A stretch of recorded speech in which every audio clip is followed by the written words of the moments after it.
More professional than Talksport, I might add. But Talk shit more like. We looked slow as well at the back. We looked really slow. They were much more. They had loads more energy than us. They were always going to have more energy than us. And also a lot of our players were getting knocked off the ball. Yeah. Like Sonny, he just can't keep the ball, can he? Bloody hopeless.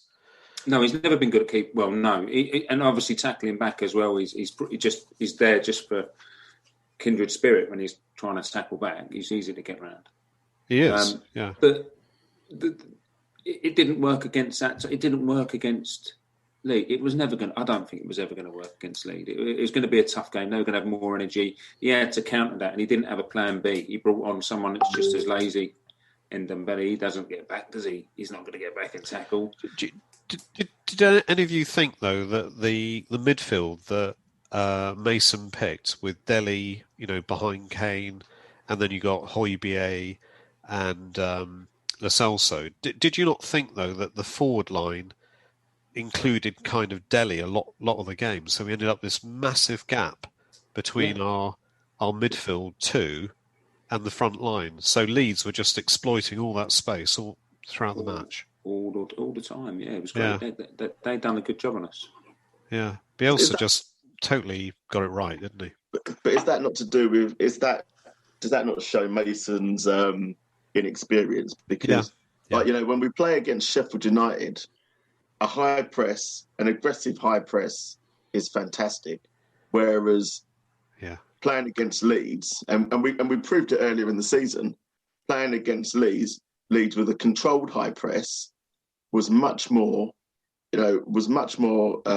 fruitful for us. We showed that we could press them and pick them off on the counter attack, and exploit them passing into weak areas, force them inside, and play on their weaknesses. Whereas there was no real plan, I don't think, in terms of how we played. I think we just look to press and hope that we'd win the ball back, and that was it. Really, we had our chances, though, Steve. We had our chances. We did. No, 100%, we did. There are 14 odd chances in the game, and that's good. Normally, obviously, not so many on target. Well, this is it. I mean, if our chances go in, then everybody thinks we played brilliantly. It's a bit like against Sheffield United. I thought, although it was all nice because we won 4-0 and it feels like you hammered them. There were loads of sloppy passes in that game. We were really sloppy, and it was the same yesterday. And you just think we're not actually getting a lot of our basics right. That's a bit worrying. We need a major clear out.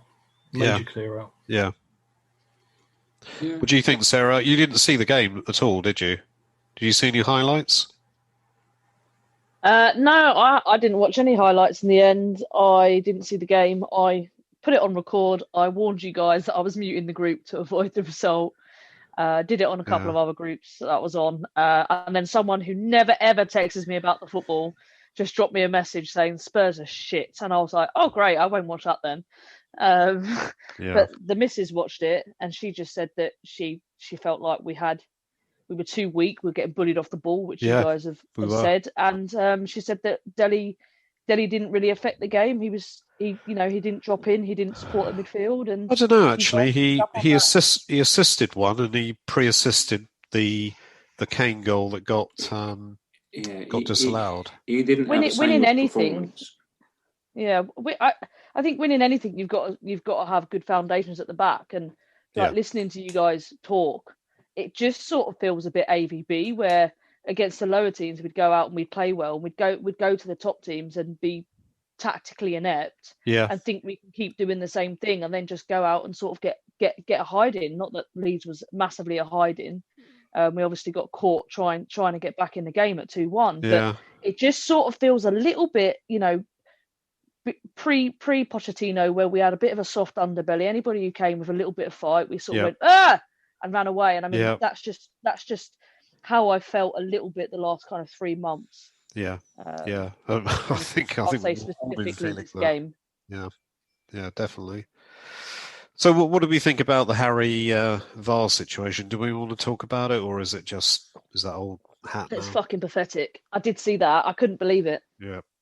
Nobody wants that in football, your team or against your team. Nobody wants that. It's not Well, new, is it? Sheffield United had one against us at the start of the season, which was millimetres, and I don't even know how they worked it out on the. Was it last season? I'm going mad now. No, I know what you mean. It's it was Pochettino's last game, wasn't it? That's it. And then And they had one disallowed. It was 1-1, and we was there. Yeah, we was there. Yeah, and it was it's the same sort of thing. That was a goal all day long. It was level, and it should have been given. Yeah, that's what they're saying, isn't it? They're saying now because of VAR level, there is no level is on anymore because there will never it will never be level because they will go to to grainy screen. Detail. Yeah, Yeah, they can't see the level of accuracy to claim that that's possible. Well, I mean, it's so grainy, unless they've got higher res images than what we see. But that was a it goal. all seems a bit of a mystery, doesn't it? Yeah. Well, you should have. I think it's because if you think about it as well, the on-field linesman gave it off, so it would have had to been really clear with the defender because he gave it as offside. The referee blew up straight away. The players all thought it was offside, didn't they? They went and checked it and they didn't realise how close it was. Yeah, you're right. He can't have blown up straight away. Otherwise, they wouldn't have gone to VAR. Because if he'd blown up before the ball hit the net, then it doesn't go to VAR. It just goes with the on-field. No, decision. he put his flag up when Harry put it in the net. Yeah. But he called it offside when he scored the goal. Yeah. He called it offside because he had a bet on, and he had Harry Kane to score, but unfortunately Kane scored in the wrong minute of the game, so he just waved it offside. No, you've got 2 more minutes. FA punishment. But yeah, I mean, that goal should have stood. It was onside. Yeah. He was level. It's just absolute bollocks. I don't know why. Right. I don't know why they can't come up with some sort of a system where they rig cameras up above the pitch. I mean, they've got cameras zooming around above the pitch anyway. Surely there has to be a better system than putting lines on a screen at a pissed fucking angle. It's just bizarre. It really is. It does seem. I said he was onside straight away. Yeah, so a bit like the stamping the other day. I knew that was a stamping by Fleck. Oh yeah, yeah. I knew it, and I just knew straight away. I said that's his time that to perfection. Well, it wasn't to perfection because if it was to perfection, it wouldn't even have been questioned. Really, unfortunately. Oh, but you're right. You're right that I think the problem is that timing it to perfection now means that actually you give that degree of you're probably physically behind of accuracy, whereas not timing it to perfection gives VAR the opportunity to intervene, which is the problem. Especially as we all know, well, with the lines, there's no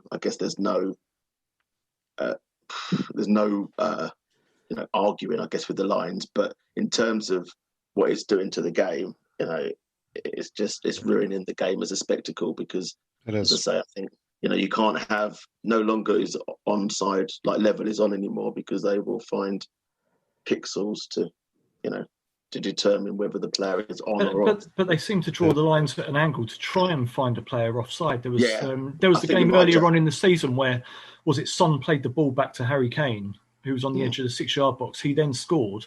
And then you could see on the VAR review, they did the first line, and then they were doing lines at different fucking angles just to try and see. And it was clear to the naked eye on the screen that he was onside. Sarah's little dance, raving dance. But I think you're right, and actually that's the problem, isn't it? That they're looking to prove that they are offside rather than wanting them to be onside. So that the benefit where as a sport we wanted the excitement was around goals and people scoring and all that sort of stuff, which is why all the best players in the world are all like always the forwards and all that. Now, and the emphasis was on entertainment and goals. Now it's that I think Jamie's spot on. It's the emphasis is on proving that actually VAR is such a fantastic system. Look, we've managed to identify another system, highlight another situation where a goal would have been awarded, where actually it was offside because the lines dictate so. That's insane, though. Which is sad. It's a sad indictment, isn't it, of where the game is? You're right, Andy. That is just insane. There's so many sports where video technology is deployed so well that pisses me off. And one of the fastest moving sports that it is actually used in is hockey. And I don't know if you guys have watched much hockey, but the other half is mad for it. So you watch it and, they almost change the rules every year. They change the rule. They think that's going to make the game better. It's going to make it more attacking, more excitable to watch. And they let it play out for a year. And then, you know what? If it doesn't work, they revert back to the old rule, or they tweak it and they go to another rule. And the other thing that they do, it's a bit like, I don't know if they have it in rugby, or I know they definitely have it in American football. They have like a set amount of, challenges. And we should just revert to that in football. We've got the technology, keep it there, but let the teams decide whether they want to challenge it or not. I prefer that option, yeah. Yeah, definitely. And, you get it right, you keep it. You get it wrong, fuck off. Yeah. The FA is so old. Corrupt. They're just not modernised. They just won't change. They're just, everything's so slow. And they changed the rule after bloody Dyer handballed it. It's not the FA, it's PGMO and IFAB. IFAB is like international something. International rules, yeah. Yeah, it's not necessarily specifically the FA. No, but I imagine that if people put enough pressure on them, they would make better rules. It's almost like the referees are becoming the most important thing in football now, and that is sickening. They should be someone that you don't even realise is a part of the game. Yeah, I agree. I think they are protecting them a lot, but I think the problem is the referees is that they are never transparent about what they've done in a game. It always seems to be, a bit of a mystery as to, they don't have to give any interviews at the end of a game, so they get away with it. And I don't agree with that. I think they should be allowed to, or they should be interviewed. And the only person that we ever see that provides any input on the, the side of referees is Peter Walton, and quite often he gets it wrong as well. He does. He just agrees with the decision, doesn't he? And he's bound until actually bar over the rules. Bloody pointless. Clueless. Yeah. Stealing a living, that guy. Oh God, yeah. Well, best of luck to him, I suppose. Yeah. Well, I think we've covered the game because that's just utter crap, wasn't it? Sick of talking about it. Yeah, definitely. Season's over. Does anybody else have any good points? You had some points last week, Steve, that you didn't cover. Jamie's got some good ones, though. Yeah, I've always got a point somewhere. One thing I did learn today from Twitter that, obviously useless bits of stats or whatever you want to call them, but I found out today that on average you eat from takeaways 12 pubic hairs a year. Right. So useless stat, but something I learned from Twitter today. But I've got some football related stuff as well. I'm not surprised. That's why I tend not to have a takeaway. But yeah. Anyway, it's made me feel a bit sick. It's probably some better stats than some of our players in there, though. In fairness. Anyway, I think that brings an end to the pod, and welcome. Yeah. Thanks for joining the Varside pod, and we'll see you next week. Goodbye. So, anyway, Jamie, yeah, Kane, what's happening? You have the inside knowledge. I don't have any inside knowledge, but this is the thing. Will we be saying goodbye to Kane this summer? This is what Sarah said. If you get to the Villa game, say goodbye to Harry. Exactly, but I think obviously with the the onset and the continual the pandemic and the lack of money in football, and you can't see him going, but at the same time, I suspect he'll want to go because we're absolute shit. But he is part of that shit, isn't he? Well, yeah, exactly. This is the thing, like players like Carl Walker and Danny Rose saying they want to leave the club to move on to win things. Well, if you played a little bit better at the weekend, for 38 games a season, maybe you would have won the Premier League. I don't think he could have done any more, though, James. Can he? He's been our standout, most consistent player, setting up goals, scoring goals.